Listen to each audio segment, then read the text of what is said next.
जय श्री कृष्णा। राधे राधे। आज आप सुनेंगे सोमवार व्रत कथा। अमरपुर नगर में एक धनी व्यापारी रहता था। दूर दूर तक उसका व्यापार फैला हुआ था। नगर में उस व्यापारी का सभी लोग मान सम्मान करते थे। इतना सब कुछ होने पर भी वो व्यापारी अंतर मन से बहुत दुखी था, क्योंकि उस व्यापारी का कोई पुत्र नहीं था। दिन रात उसे एक ही चिंता सताती रहती थी। उसकी मृत्यु के बाद उसके इतने बड़े व्यापार और धन संपत्ति को कौन संभालेगा। पुत्रा पाने की इच्छा से वो व्यापारी प्रति सोमवार भगवान शिव की व्रत पूजा किया करता था। संध्या काल को व्यापारी शिव मंदिर में जाकर भगवान शिव के सामने घी का दीपक जलाया करता था। उस व्यापारी की भक्ति देखकर एक दिन पार्वती ने भगवान शिव से कहा, हे प्राणनाथ, ये व्यापारी आपका सच्चा भक्त है। कितने दिनों से यह सोमवार का व्रत और पूजा नियमित कर रहा है। भगवान आप इस व्यापारी की मनोकामना अवश्य पूर्ण करें। भगवान शिव ने मुस्कुराते हुए कहा, हे पार्वती, इस संसार में सबको उसके कर्म के अनुसार फल की प्राप्ति होती है। प्राणी जैसा कर्म करते हैं उन्हें वैसा ही फल प्राप्ति होता है। इसके बावजूद पार्वती जी नहीं मानी। उन्होंने आग्रह करते हुए कहा, नहीं प्राणनाथ, आपको इस व्यापारी की इच्छा पूरी करनी ही पड़ेगी। यह आपका अन्याय भक्त है। प्रति सोमवार आपका विधिवत व्रत रखता है और पूजा अर्चना के बाद आपको भोग लगाकर एक समय भोजन ग्रहण करता है। आपको इसे पुत्र प्राप्ति का वरदान देना ही होगा। पार्वती का इतना आग्रह देखकर भगवान शिव ने कहा, तुम्हारे आग्रह पर मैं इस व्यापारी को पुत्र प्राप्ति का वरदान देता हूँ, लेकिन इसका पुत्र 16 वर्ष से अधिक जीवित नहीं रहेगा। उसी रात भगवान शिव ने सपने में उस व्यापारी को दर्शन देकर उसे पुत्र प्राप्ति का वरदान दिया और उसके पुत्र के 16 वर्ष तक जीवित रहने की बात भी बताई। भगवान के वरदान से व्यापारी को खुशी तो हुई, लेकिन पुत्र की अल्पो आहु की चिंता ने उसे खुशी को नष्ट कर दिया। व्यापारी पहले की तरह सोमवार का विधिवत व्रत करता रहा। कुछ महीने पश्चात उसके घर अति सुंदर पुत्र उत्पन्न हुआ। पुत्र जन्म से व्यापारी के घर में खुशियाँ भर गई। बहुत धूमधाम से पुत्र जन्म का समारोह मनाया गया। व्यापारी को पुत्र जन्म की अधिक खुशी नहीं हुई, क्योंकि उसे पुत्र की अल्प आहु के रहस्य का वो पता था। यह रहस्य घर में किसी को नहीं मालूम था। बिरधन ब्राह्मणों ने उस पुत्र का नाम अमर रखा। जब अमर 12 वर्ष का हुआ तो शिक्षा के लिए उसे बनारसी भेजने का निश्चय हुआ। व्यापारी ने अमर के मामा दीपचंद को बुलाया और कहा कि अमर को शिक्षा प्राप्ति करने के लिए बनारसी छोड़ आओ। अमर अपने मामा के साथ शिक्षा प्राप्ति करने के लिए चल दिया। रास्ते में जहाँ भी अमर और दीपचंद रात्रि विश्राम के लिए ठहरते, वो ही जग करते और ब्राह्मणों को भोजन कराते थे। लंबी यात्रा के बाद अमर और दीपचंद एक नगर में पहुँचे। उस नगर के राजा की कन्या के विवाह की खुशियाँ में पूरे नगर को सजाया गया था। निश्चय समय पर बारात आ गई, लेकिन वर का पिता अपने बेटे के एक आंख से काने होने के कारण बहुत चिंतित था। उसे इस बात का भय सता रहा था कि राजा को इस बात का पता चलने पर कहीं वो विवाह से इनकार ना कर दे, इससे उसकी बदनामी होगी। वर के पिता ने अमर को देखा तो उसके मस्तक में एक विचार आया। उसने सोचा क्यों ना इस लड़के को दूल्हा बनाकर राजकुमारी से विवाह करवा दूं। विवाह के बाद इसको धन देकर विदा कर दूंगा और राजकुमारी को अपने नगर में ले जाऊंगा। वर के पिता ने इसी संबंध में अमर और दीपचंद से बात की। दीपचंद ने धन मिलने के लालच में वर के पिता की बातें स्वीकार कर लिया। अमर को दूल्हे के वस्तु पहनाकर राजकुमारी चंद्रिका से विवाह करवा दिया गया। राजा ने बहुत सा धन देकर राजकुमारी को विदा किया। अमर जब लौट रहा था तो सच नहीं छिपा सका और उसने राजकुमारी की ओढ़नी पर लिख दिया, राजकुमारी चंद्रिका, तुम्हारा विवाह है तो मेरे साथ हुआ था। मैं तो बनारसी में शिक्षा प्राप्ति करने जा रहा हूँ। अब तुम्हें जिस नौजवान की पत्नी बनना पड़ेगा वो काना है। जब राजकुमारी ने अपनी ओढ़नी पर लिखा हुआ पढ़ा तो उसने काने लड़के के साथ जाने से इनकार कर दिया। राजा ने सब बातें जानकर राजकुमारी को महल में रख लिया। उधर अमर अपने मामा दीपचंद के साथ बनारसी पहुंच गया। अमर ने गुरुकुल में पढ़ना शुरू कर दिया। जब अमर की आयु 16 बरस पूरी हुई तो उसने एक यज्ञ किया। यज्ञ की समाप्ति पर ब्राह्मणों को भोजन करवाया और खूब अन्न वस्तु दान किया। रात को अमर अपने शयन कक्ष में सो गया। शिव के वरदान के अनुसार शयन अवस्था में ही अमर के प्राण निकल गया। सूर्योदय पर मामा अमर को मृत्यु देखकर रोने पीटने लगा। आस पास के लोग भी एकत्र होकर दुख प्रकट करने लगा। मामा के रोने विलाप करने के सवर समीप से गुजरते हुए भगवान शिव और माता पार्वती ने भी सुना। पार्वती जी ने भगवान से कहा, प्राणनाथ, मुझसे इसके रोने के स्वर सहन नहीं हो रहा है। आप इस व्याकुल के कष्ट अवश्य दूर करें।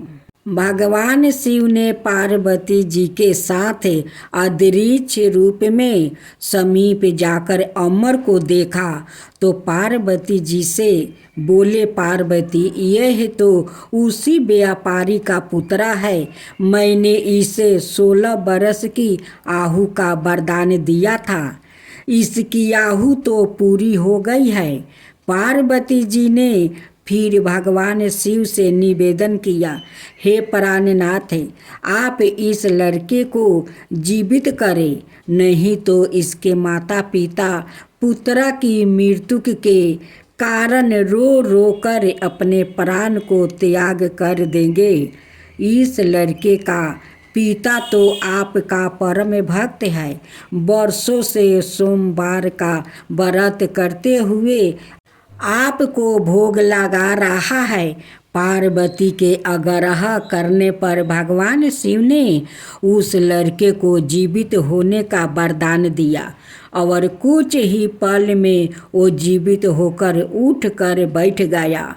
शिक्षा समाप्त करने के बाद अमर मामा के साथ अपने नगर की ओर चल दिया। दोनों चलते हुए उसी नगर में पहुंचा जहां अमर का विवाह हुआ था। उस नगर में भी अमर ने यज्ञ का आयोजन किया। समीप से गुजरते हुए नगर के राजा ने यज्ञ का आयोजन देखा। राजा ने अमर को तुरंत पहचान लिया। यज्ञ समाप्त होने पर राजा अमर और उसके मामा को महल में ले गया और कुछ दिन उन्हें महल में रख कर बहुत सा धन वस्तु देकर राजकुमारी के साथ विदा किया। रास्ते में सुरक्षा के लिए राजा ने बहुत से सैनिकों को भी साथ में भेजा। दीपचंद ने नगर में पहुंचते ही एक दूत को घर भेजकर अपने आगमन की सूचना भेजी। अपने बेटे अमर के जीवित वापस लौटने की सूचना से व्यापारी बहुत प्रसन्न हुआ। व्यापारी ने अपनी पत्नी के साथ सवाए को एक कमरे में बंद कर रखा था। भूखे प्यासे रहकर व्यापारी और उसकी पत्नी बेटे की प्रतीक्षा कर रहे थे।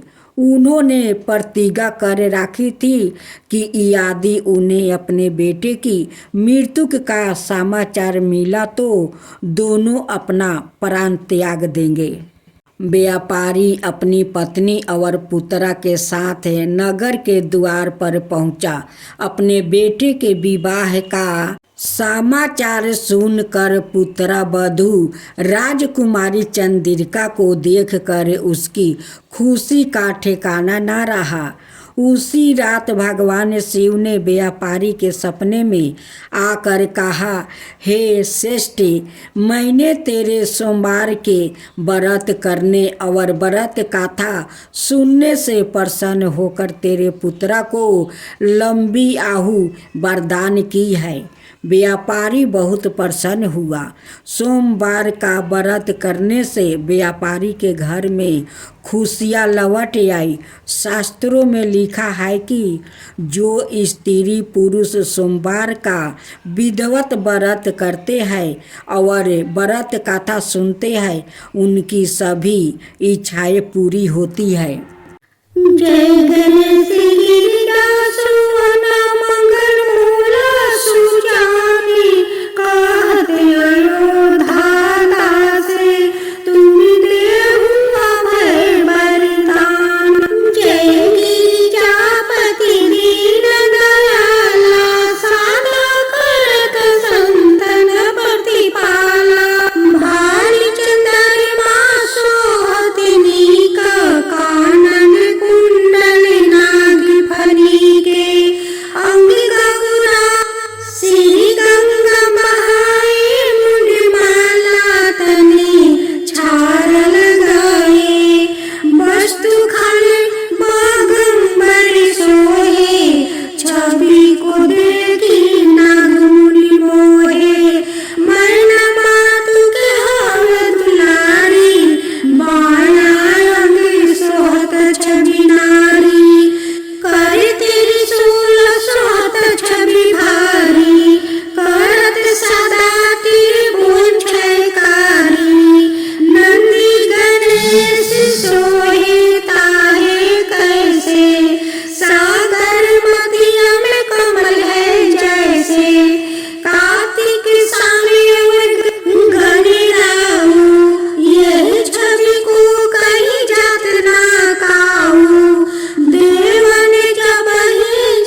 सोई। कठिन भक्ति देखि प्रभु शंकर भयो प्रसन्न, दियो इच्छित वर जय जय जय अनंत अविनाशी। करत कृपा सबके घट बासी, दुष्ट सकल रीति मोहि सतावे। भव मत रहो मोहि चलनायावे, तराहि तराहि मैं नाथ पुकारो। यही अवसर मोहि आन उबारो, लो त्रिशूल त्रिभुवन को मारो।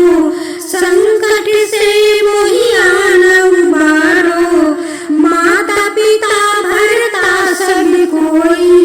संकट में पूछता नहीं कोई, स्वामी एक है आस तुम्हारी। आए हरहु मामा संकट भारी, धन निर्धन को देत सदाई।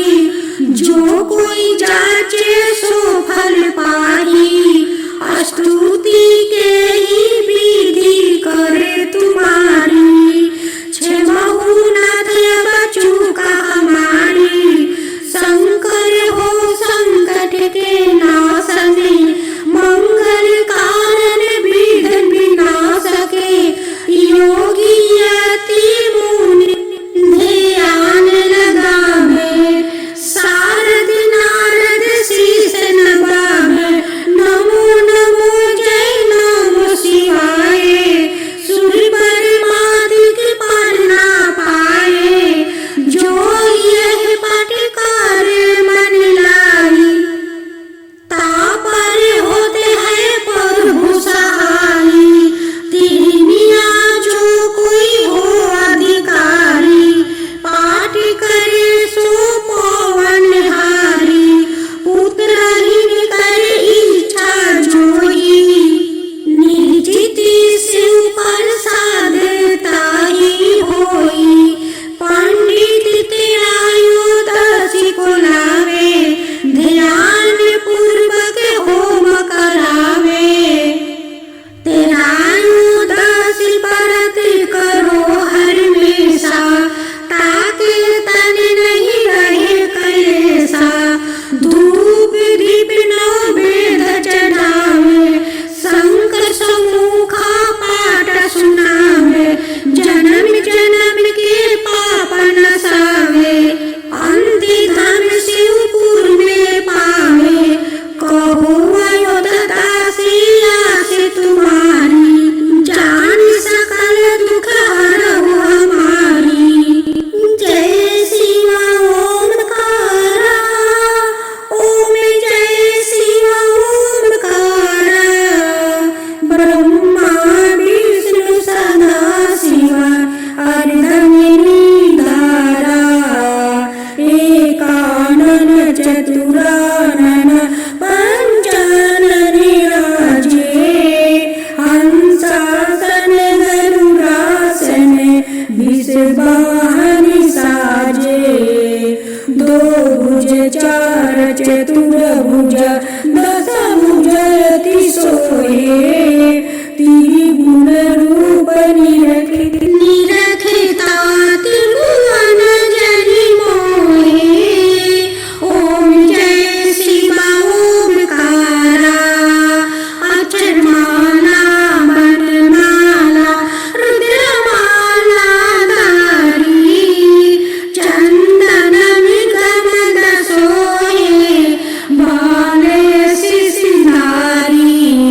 ओम जय शिव ओमकारा, श्वेतांबर पीतांबर बागंबर अंगे।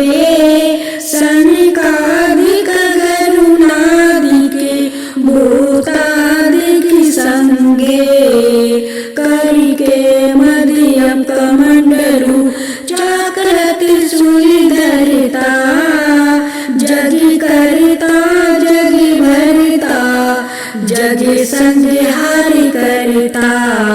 ओम जय शिव ओमकारा, ब्रह्मा विष्णु सदा शिव जानते अभी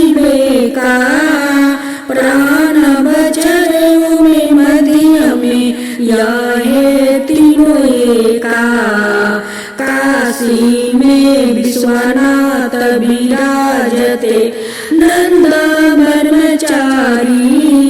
नित उठी भोग लगावते महिमायति भारी। ओम जय शिव ओमकारा।